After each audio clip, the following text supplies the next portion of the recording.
ప్రభు దగ్గర ప్రార్థన చేయండి, ప్రభు దగ్గర మొరపెట్టండి. ఎందుకంటే నీ శ్రమను చూసేవాడు ప్రపంచంలో మరొక వ్యక్తి లేడు.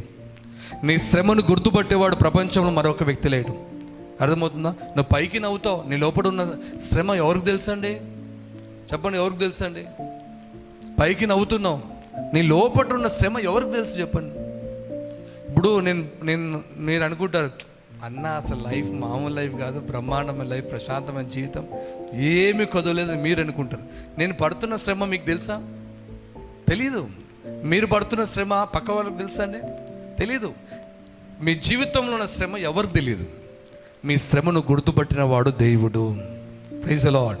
మీ శ్రమను ఎరిగిన వాడు దేవుడు. కాబట్టి నీ శ్రమ కాలమందు ఆయన్ని సమీపించి ఆయన సన్నిధిలో చేతులెత్తి ప్రార్థించగలిగితే నా దేవుడు నిశ్చయంగా మీకు సహాయపడి మిమ్మల్ని ఆశీర్వదించునుగాక.